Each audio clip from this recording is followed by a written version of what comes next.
साथियों नमस्कार, स्वागत है आप सभी का। आज आपके सामने फिर से प्रॉफिट लॉस एंड डिस्काउंट का टॉपिक लेकर आए हैं और ये आज की क्लास का जो है इस टॉपिक का लास्ट क्लास होगा। और इस लास्ट क्लास में जितने भी इम्पोर्टेंट क्वेश्चन बनते हैं उन सभी को हम डिस्कस करेंगे। और जितना भी क्वेश्चन था अभी तक हम लोगों ने मेन क्वेश्चन लगभग कर चुका हूं। और उसके बाद आज की क्लास में जितने भी बचे खुचे क्वेश्चन हैं उन सभी को हम डिस्कस करेंगे। उसके बाद इस चैप्टर को समाप्त करने के बाद, इस टॉपिक को समाप्त करने के बाद हम लोग जो है पार्टनरशिप यानी साझेदारी के टॉपिक में चले जाएंगे। उसके बाद वहाँ से जितने भी क्वेश्चन बनते हैं, जितने भी थ्योरी जो भी बनते हैं वो सभी हम बताएंगे। फिलहाल देखिए आज के क्लास का ये पहला क्वेश्चन आपके सामने है। बहुत ही सिंपल क्वेश्चन आज के क्लास में रहेगा। मेन रूप से एक दो क्वेश्चन देखने को मिलेगा। देखिए, सुधीर एक टीवी जो है ना सूची मूल्य पर 20% छूट पर खरीदता है तथा सूची मूल्य से जो है 20% अधिक मूल्य पर बेच देता है, ठीक है ना। तो आपसे पूछ रहा हूँ उसका प्रतिशत लाभ क्या है। बहुत ही सिंपल क्वेश्चन है। देखिए, सुधीर नाम का एक व्यक्ति है और ये टीवी खरीदता है सूची मूल्य पर 20% छूट पर, ठीक है ना। तो मान लेते हैं सूची मूल्य जो है, सूची मूल्य 100 रुपये मान लीजिए आप। कोई भी क्वेश्चन को बनाने का हम लोगों का बेसिक फंडा है कि उसको जो है एकदम बेसिक तरीके से हम सोच कर मानेंगे और आगे कैलकुलेशन करते रहेंगे, अपने आप क्वेश्चन बन जाएगा। तो सूची मूल्य मान लेते हैं 100 रुपया है मेरे भाई, ठीक है ना। और इस पर 20% छूट पर खरीदता है सुधीर, ठीक है ना, एक टीवी को। तो 20% छूट पर -20% लिख रहा हूँ, यानी 80 रुपया में ये खरीदता है। तो सुधीर के लिए क्या हो जाएगा, ये कॉस्ट प्राइस हो जाएगा, यानी क्रय मूल्य हो जाएगा। अब बोल रहा है सूची मूल्य से जो है 20% अधिक मूल्य पर बेच देता। तो सूची मूल्य कितना है, सूची मूल्य 100 रुपया और इस पर 20% अधिक बेच देता है, 20% अधिक मूल्य पर बेच देता है। तो प्लस 20% इसका कितना हो जाएगा, 120% 120 रुपया ये बेच देता है। तो इसके लिए सेलिंग प्राइस हो जाएगा 120 रुपया। अब आपसे पूछ रहा है उसका प्रतिशत लाभ क्या है। तो देखिए, सुधीर एक टीवी को 80 रुपये में खरीदता है और बेचता है 120 रुपये में। तो लाभ कितना होगा, तो बोलिएगा इसका डिफरेंस ले लेंगे। तो इसका डिफरेंस कितना होगा, 40 का। और लाभ है ना, तो हम छोटा वाला वैल्यू नीचे रखते हैं, ठीक है ना, इंटू 100। तो कितना हो जाएगा, 50% लाभ। आपसे यही पूछ रहा था लाभ कितना होगा, तो इसका आंसर हो जाएगा 50% लाभ, ठीक है ना। बहुत ही सिंपल क्वेश्चन था, ठीक है।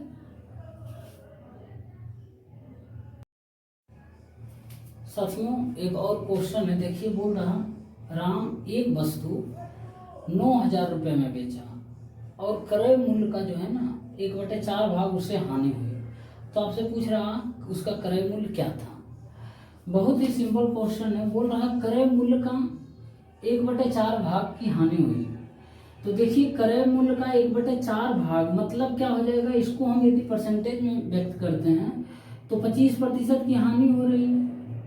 1/4 का मतलब क्या हुआ, 25% की हानि है। बोल रहा है क्रय मूल्य का 25% हानि होता है, यानी वो जो है 75 का वैल्यू दिया हुआ है, यानी जिसे 100 रुपया मान लेते हैं किसी वस्तु का सीपी जो है 100 रुपया, तो वो बेचता है सेलिंग प्राइस कितना 75 में बेचता है, तब ना 25% हानि हो रहा है ना।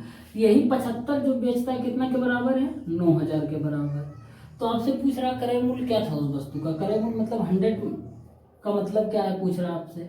तो 100 बराबर क्या हो जाएगा, 9,000/75 इंटू 100 हो जाएगा।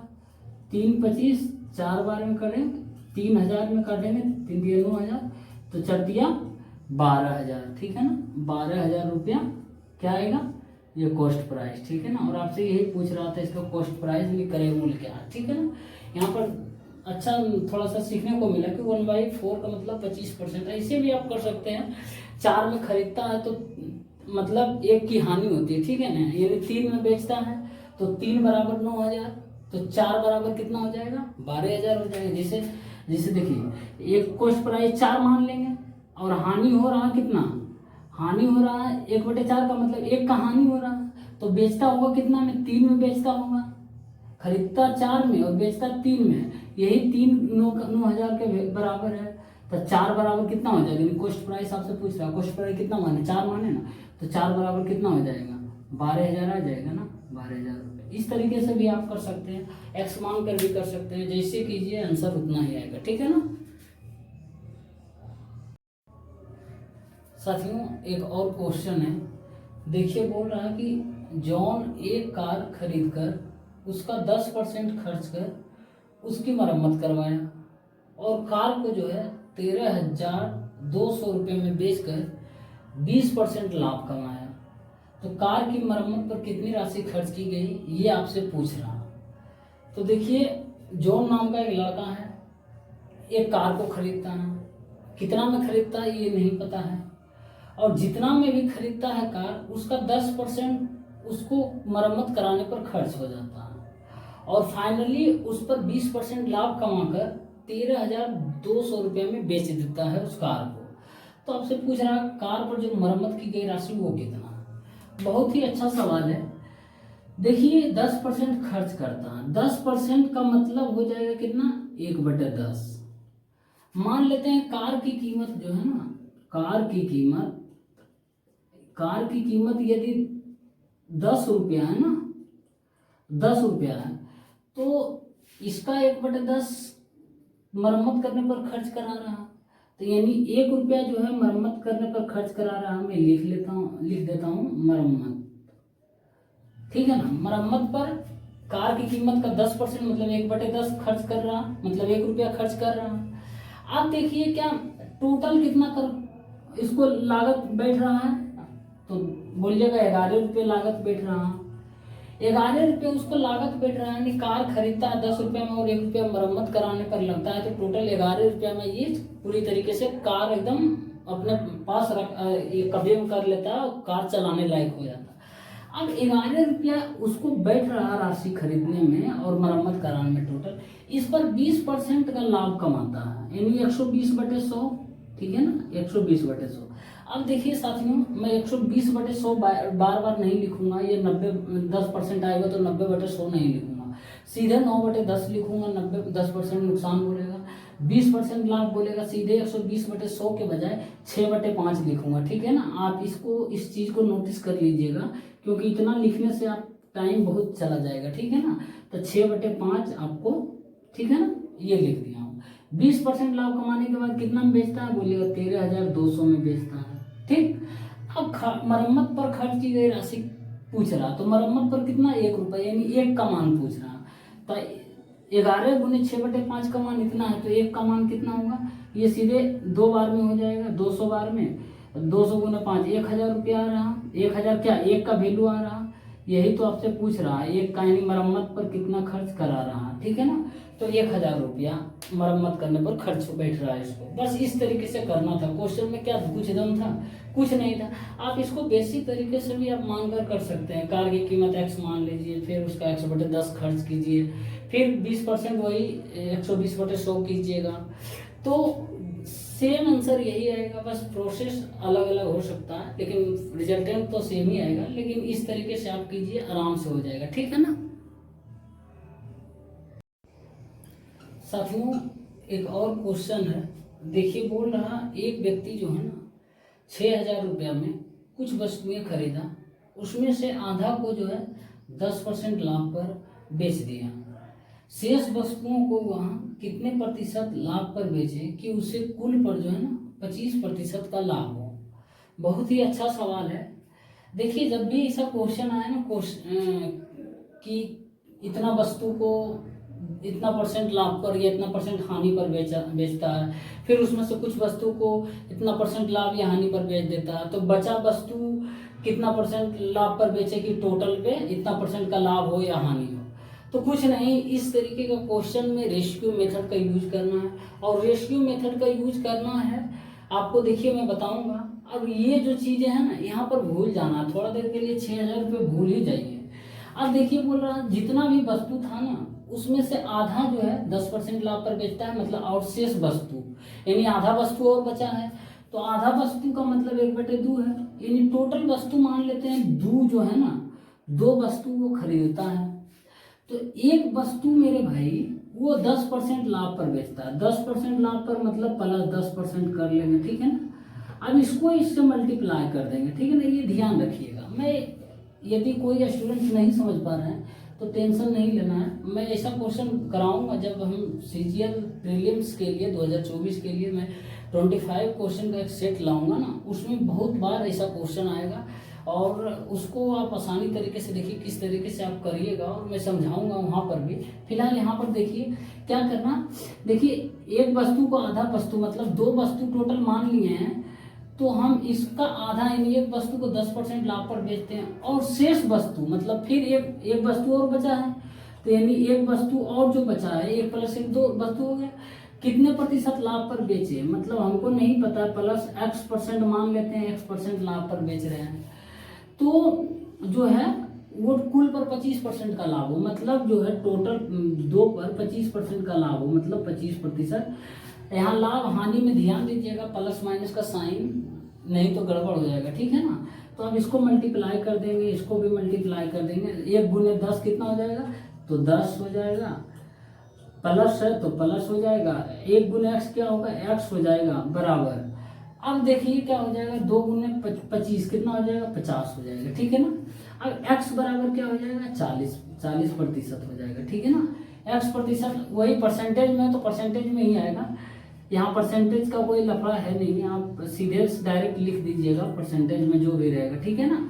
तो x बराबर 40% मतलब शेष वस्तु को 40% क्या आया, साइन क्या चीज में आया, प्लस में आया, ठीक है ना।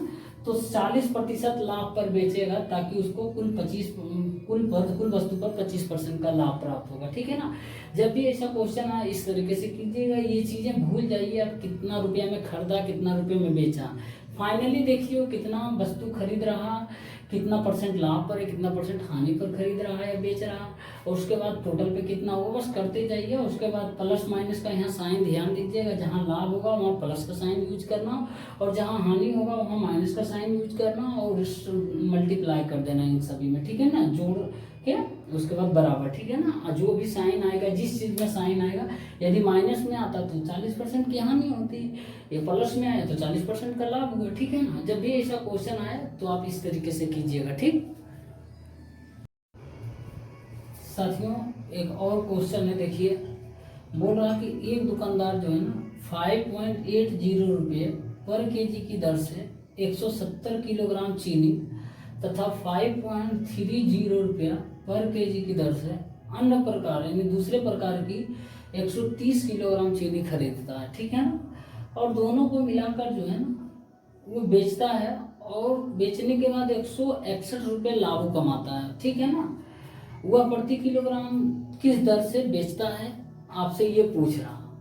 तो देखिए पहले टोटल खरीदने में कितना रुपए इसको खर्च लगता है। 2 प्रकार के चीनी खरीदता है, 2 प्रकार का इसका रेट है और दोनों में अलग अलग जो है अमाउंट चीनी का खरीदता है।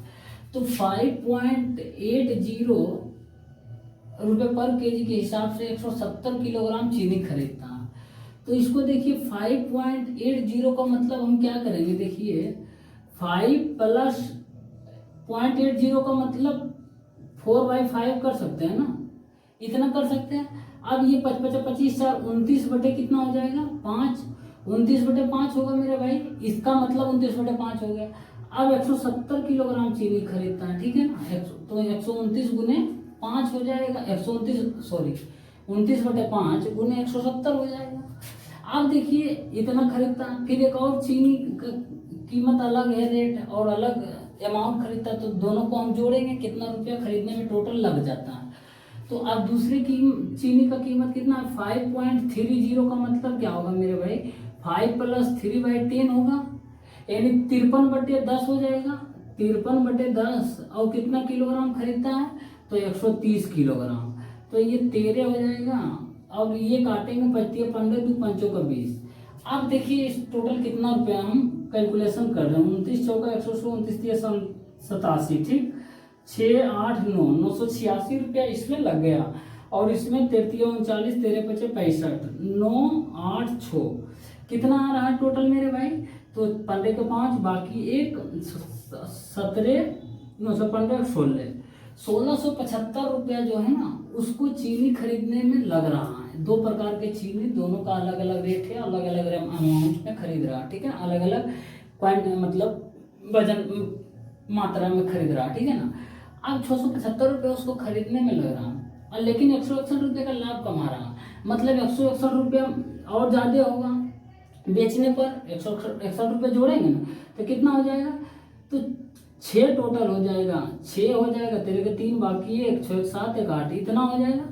इतना रुपया उसको अब वो बेच रहा, ठीक है ना, इतना रुपया में 1836 रुपये में बेच रहा और पूछ रहा प्रति किलोग्राम की क्या रेट है। तो प्रति किलोग्राम क्या रेट होगा, जितना चीनी खरीदता है टोटल उससे डिवाइड मार देंगे। 1836 को कितना चीनी खरीद रहा है टोटल, पहला चीनी जो खरीदा, पहला जो रेट से खरीदा 170 किलोग्राम, दूसरे बार में खरीदा 130 किलोग्राम, तो कितना हो जाएगा, 300 किलोग्राम चीनी खरीदता है तो 300 से डिवाइड मार देंगे तो प्रति किलोग्राम चीनी का मूल्य निकल जाएगा। तो अब देखिए 3 से हम इसको काट, 3 छक 18, 3 12 36, अब 612/100 करेंगे तो कितना आ जाएगा मेरे भाई, 6.12 रुपये पर केजी, ठीक है ना, चीनी का रेट। और आपसे यही पूछ रहा था चीनी का प्रति किलोग्राम रेट क्या है, तो आपके सामने आ गया 6.12 रुपये पर किलोग्राम। अब देखिए हो सकता है आप बोलिएगा टाइम ले लिए, मेरे भाई टाइम ये मैं आपको समझाने के लिए ले लिया हूँ, ठीक है ना। आप यदि इसको कीजिएगा, ये 5 + 4 क्या हो जाएगा 5, ठीक है ना, 4/5 ये अपने आप दिख रहा। फिर इसको 5 + 3/10 कीजिएगा। ये सब आप जब प्रैक्टिस कीजिएगा तो अपने आप चीज़ें हैं ना क्लियर होती चली जाएगी, खुद अपने आप याद आने लगेगा। इस तरीके से करना है, ठीक है ना। उम्मीद करते हैं ये क्वेश्चन समझ आया होगा। साथियों एक और क्वेश्चन है, देखिए ये क्वेश्चन बहुत ही अच्छा क्वेश्चन है और इसमें स्टूडेंट गलती बहुत ही ज़्यादा करते हैं और देखिए कहाँ पर फंसते हैं मैं वो बताऊंगा आपको, और उसका ट्रिक भी याद करने का बताऊंगा कि जब ये ऐसा क्वेश्चन आए हड़बड़ाना नहीं है, एकदम आराम से करना है और 100% कर इस क्वेश्चन को आइएगा।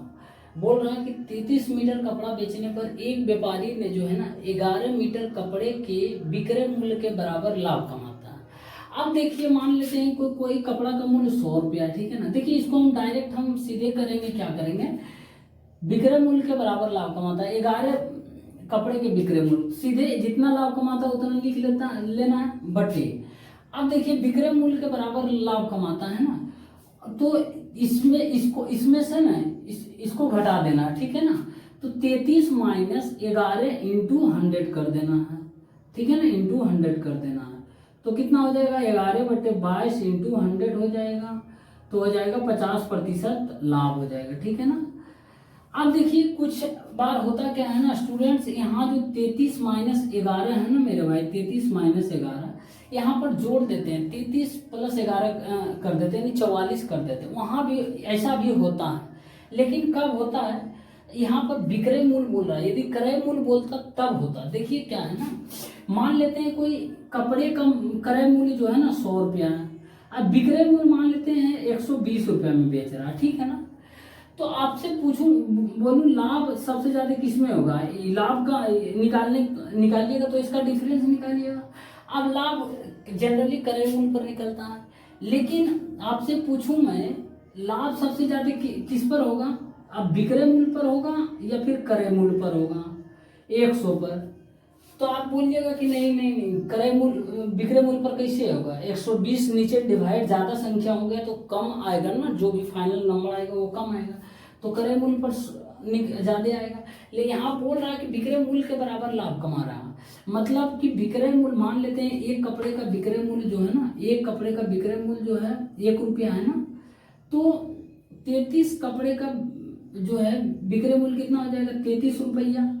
33 रुपया का वो सामान बेचता है ना, तो 11 मीटर कपड़े के विक्रय मूल्य के बराबर लाभ होता है, मतलब 11 कपड़े का विक्रय मूल्य जो है 11 रुपया होगा ना। तो 33 रुपये का जब सामान बेचता है, 33 रुपये का कपड़ा बेचता है, तो 11 रुपये का लाभ कमाता है, यानी असल में वो 22 रुपये का कपड़ा होगा, 22 रुपये का होगा ना कपड़ा, 22 रुपये का होगा, और लेकिन वो 33 रुपया वो बेचता है ना, तो अंतर कितने का होगा मेरे भाई, 11 का बटे 22 कर देंगे × 100, असल में जो है 22 रुपया उसको उसका कीमत होगा, लेकिन 33 रुपये में बेच रहा, मतलब 11 रुपये लाभ कमा रहा है ना, 11 कपड़े का मूल्य, तो यहाँ भी 50% ही आएगा, ठीक है ना।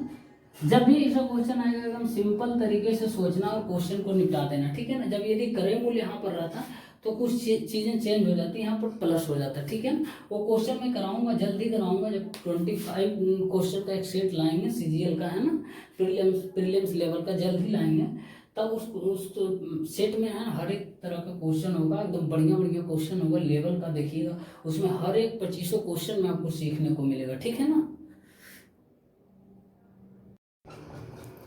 साथियों एक और क्वेश्चन है, देखिए इस तरीके का क्वेश्चन मैं ऑलरेडी बता चुका हूँ। बोल रहा है कि यदि 3 वस्तुएं जो है ना 4 वस्तुओं के क्रय मूल्य पर बेची जाए तो लाभ प्रतिशत कितना हो। मैंने आपको क्या बताया था कि जब एक्स वस्तु जो है ना, एक्स वस्तु का क्रय मूल्य वाई वस्तु के विक्रय मूल्य के बराबर होगा ना, तो उन दोनों का जो है क्रय मूल्य और विक्रय मूल्य का रेशियो जो है ना इन्वर्सली प्रोपोर्शनल होगा, एक दूसरे का उल्टा होगा। मान लेते हैं कि एक्स वस्तु का क्रय मूल्य जो है ना, एक्स वस्तु का क्रय मूल्य जो है वाई वस्तु के विक्रय मूल्य के बराबर होगा ना, तो इन दोनों क्रय मूल्य और विक्रय मूल्य का रेशियो निकालना है ना, तो इसका सीधा उल्टा हो जाएगा, ठीक है ना। तो क्रय मूल्य का वाई रेशियो एक्स हो जाएगा, ठीक है ना। एक्स वस्तु का क्रय मूल्य, जैसे एक्स वस्तु का क्रय मूल्य वाई वस्तु के विक्रय मूल्य के बराबर बोलेगा ना, तो इसका क्रय मूल्य और विक्रय मूल्य का रेशियो जो है ना उल्टा हो जाएगा, वाई रेशियो एक्स हो जाएगा, ठीक है ना। आप इस तरीके से भी आप देख सकते हैं, एक्स वस्तु का क्रय मूल्य वाई वस्तु के विक्रय मूल्य के बराबर है, तो क्रय मूल्य बटे विक्रय मूल्य आप रेशियो निकालिएगा तो वाई बटे एक्स आ ही रहा ना, तो आ ही रहा ना वाई बटे एक्स। बस इसी ये कॉन्सेप्ट को हम इस क्वेश्चन में यूज करेंगे और क्वेश्चन को बना देंगे। देखिए 3 वस्तु का क्रय मूल्य जो है, 3 वस्तु का विक्रय मूल्य 4 वस्तुओं के क्रय मूल्य के बराबर है, तो हम क्या करेंगे, 3 वस्तु का विक्रय मूल्य 4 वस्तु के, पहले 4 वस्तु के क्रय मूल्य जो है ना कॉस्ट पर आए 3 वस्तु के विक्रय मूल्य के बराबर होगा, यही तो होगा। 3 वस्तु के बोल रहा है 4 वस्तु के क्रय मूल्य पर बेची जाती है, तो कॉस्ट प्राइस बटे सेलिंग प्राइस हम निकाल लेंगे तो कितना होगा, 3/4 आएगा। यानी 3 में खरीदता और 4 में बेचता है, तो प्रतिशत लाभ पूछ रहा, प्रतिशत लाभ मतलब अंतर कितना का होगा, 1 का, तो लाभ पूछ रहा है, छोटा वाला मान नीचे रखेंगे इंटू 100 कर देंगे, तो कितना होगा 33.33% लाभ, ठीक है ना। और आपसे यही पूछ रहा था प्रतिशत लाभ क्या होगा, ठीक है ना। इस तरीके से कर सकते हैं आप, ठीक है ना। आपको कितना ये भी बताएं, ये भी याद रखिएगा, और ये तो खैर है ही अपना जो है बेसिक मेथड, ठीक। साथियों एक और क्वेश्चन है, देखिए बोल रहा है एक व्यक्ति जो है ना एक वस्तु 20% लाभ पर बेचना चाहता था, लेकिन उसने जो है 20% हानि पर 480 रुपये में बेचा, तो लाभ प्राप्त करने के लिए उसको इस वस्तु को कितने मूल्य पर बेचना था। मतलब कि 120% लाभ पर बेचना चाहता था, तो कितना रुपया में वो बेचता उस वस्तु को। तो देखिए 20% हानि पर 480 रुपये में बेचता है। जब भी विक्रय मूल्य आए या विक्रय मूल्य कितना में बेच रहा, तो ये जरूर ढूंढना है कितना प्रतिशत लाभ या हानि पर बेच रहा। तो 20% हानि पर बेच रहा, मतलब 80 का वैल्यू जो है 480 रुपया है, इतना ही है ना। 20% हानि पर बेच रहा, मान लो 100 रुपये में खरीदा होगा, 100 रुपये में खरीदा होगा और बेच रहा है कि सेलिंग प्राइस कितना हो जाएगा, 20% हानि पर मतलब 80 बेच रहा है, ठीक है ना। 80 जो कि बराबर कितना है, 480 के बराबर, तो 20% लाभ प्राप्त करना चाहता है, मतलब 120 में वो बेचना चाहता है। 120 में 20% लाभ प्राप्त करना मतलब 120 में बेचना चाह रहा है, तो 120 का वैल्यू कितना हो जाएगा, 1 का वैल्यू यहाँ पे हो जाएगा 6 हो जाएगा, 120 का वैल्यू कितना हो जाएगा, 120 गुना 6 12 छक 72 हो जाएगा, 720 रुपया हो जाएगा, ये सेलिंग प्राइस हो जाएगा, ठीक है ना। तब जाकर 20% वो लाभ प्राप्त करेगा जब 720 रुपये में बेचेगा, ठीक है ना। बहुत ही सिंपल क्वेश्चन था, देखिए 2 लाइन लिखे बन गया क्वेश्चन, ठीक है ना। साथियों एक और क्वेश्चन है, देखिए, और ये क्वेश्चन जो है आज के क्लास का लास्ट क्वेश्चन है और इस टॉपिक का भी लास्ट क्वेश्चन है, और इस क्वेश्चन को आप खुद से करिए और आंसर क्या है कमेंट बॉक्स में बताइए। जितने भी स्टूडेंट्स इस वीडियो को देख रहे हैं उनसे रिक्वेस्ट है आप इस क्वेश्चन को खुद से करिए, क्योंकि मैं इस तरह के क्वेश्चन जो है ना टॉप 100 क्वेश्चन की सीरीज में ऑलरेडी करा चुका हूँ, वहाँ पर अच्छी तरीके से समझाया हूँ। तो और आपके सामने इस क्वेश्चन का ऑप्शन भी मैं दे दिया हूँ। जनरली ऑप्शन में देता हूँ नहीं क्वेश्चन में, कोई भी क्वेश्चन हो, लेकिन आप इस क्वेश्चन का ऑप्शन भी आपके सामने है और क्वेश्चन भी आपके सामने है। तो आप आंसर क्या होगा इसका वो कमेंट बॉक्स में आप बताइए। और फिर आज के इस क्वेश्चन इस टॉपिक का जो है द एंड हो गया है, समाप्त हो गया। और नेक्स्ट जो नया टॉपिक स्टार्ट करेंगे वो पार्टनरशिप करेंगे, साझेदारी। और जो भी साथी हमारे वीडियो को देख रहे हैं उनसे रिक्वेस्ट है मेरे वीडियो को लाइक कीजिए, हमारे चैनल पर नए हैं तो सब्सक्राइब कीजिए।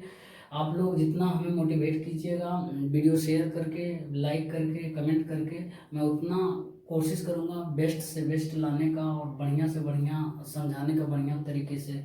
और जितना हो सके ट्रिक आपको दे दें, मतलब देखें क्वेश्चन बना दें। अभी तो कुछ नहीं आया, अभी देखिए ना टॉप 100 क्वेश्चन का तो चल ही रहा है। जब 25 क्वेश्चन का सीरीज लाएंगे CGL 2024 के लिए प्रीलिम्स बेस पर, बढ़िया बढ़िया क्वेश्चन रहेगा, ठीक है ना।